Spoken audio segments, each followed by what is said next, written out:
Praise the Lord. Welcome to daily promise. అనుదిన వాగ్దానానికి మీ అందరికీ ఆహ్వానం. ఈరోజు దేవుని యొక్క వాక్యం మనం చూసినట్లయితే ఫిలిప్పీయులకు రాసిన పత్రిక 2వ అధ్యాయం 21వ వచనంలో ఒక చక్కని మాట ఈ విధంగా వ్రాయబడి ఉంది. ఏమని అంటే, అందరూ తమ సొంత కార్యములను చూచుచున్నారు కానీ యేసుక్రీస్తు కార్యములను చూడరు. ఏంటంటే అండి, అందరూ తమ సొంత కార్యాలని చూస్తున్నారు కానీ యేసుక్రీస్తు కార్యాలని చూడట్లేదు అంటున్నాడు అపోస్తులుడైన పౌలు ఫిలిప్పీ సంఘానికి పత్రిక రాస్తూ. ఈరోజు ఇదే ప్రశ్న మిమ్మల్ని అడుగుతున్నాను. మీరు మీ సొంత కార్యాలని చూచుకునే వ్యక్తులుగా ఉన్నారా? లేకపోతే మిమ్మల్ని ప్రేమించి, పాపులు అని తెలిసినప్పటికీ మిమ్మల్ని ప్రేమించి తన ప్రేమ చేత హక్కును చేర్చుకొని మీకు విలువ పెట్టి రక్షించి విలువైన రక్షణ ఉచితంగా ఇచ్చిన యేసుక్రీస్తు కార్యాలను కూడా చూసే వ్యక్తులుగా ఉన్నారా?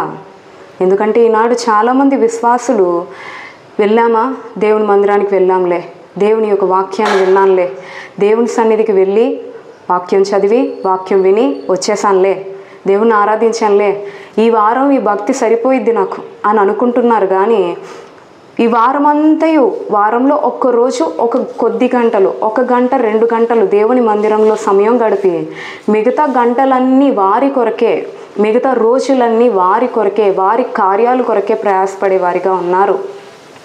వారి సొంత కార్యాలని నెరవేర్చుకోవడానికి ఇష్టపడుతున్నారు కానీ యేసుక్రీస్తు కార్యాలని నెరవేర్చడానికి ఎంత మాత్రమో ఇష్టపడలేని వారిగా ఉంటున్నారండి.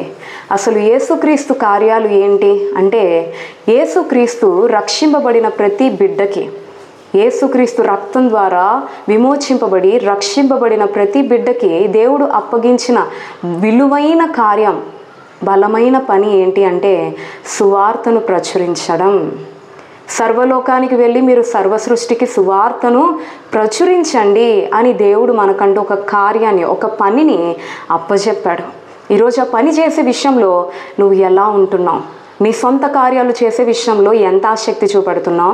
దేవుని సువార్త ప్రచురించే విషయంలో, దేవుని ఆత్మల్ని సంపాదించే విషయంలో, నశించిపోతున్న ఆత్మల కొరకు ప్రార్థించే విషయంలో, దేవుని పని చేసే విషయంలో, దేవుని కొరకు బ్రతికే విషయంలో నువ్వు ఎలా ఆసక్తి కలిగి ఉంటున్నావు?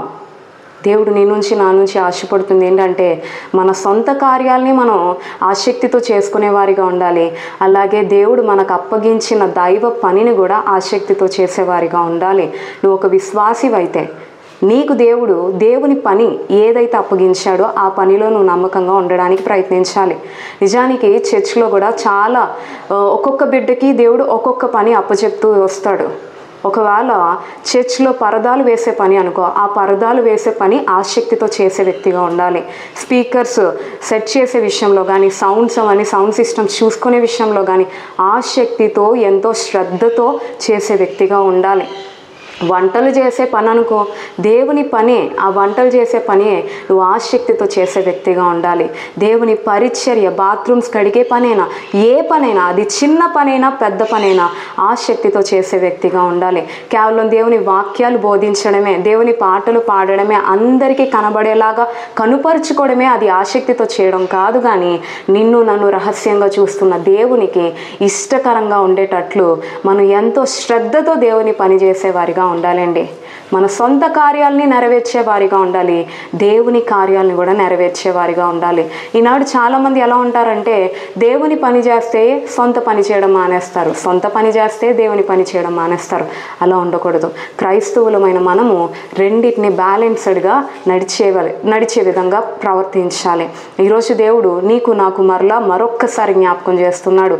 మన సొంత కార్యములు ఎడలనే ఆసక్తి చూపించేవారిగా కాదు, కానీ క్రీస్తు యేసు కార్యములు ఎడల కూడా మనం ఆసక్తి వహించి ప్రభు మనకి ఏ పని అప్పగించాడో, ఏ బాధ్యత అప్పగించాడో దానిని మన శక్తి లోపం లేకుండా చేసేవారిగా ఉండాలి. అటువంటి గొప్ప కృప ప్రభు మనకి ఎల్లప్పుడూ దయచేయును గాక.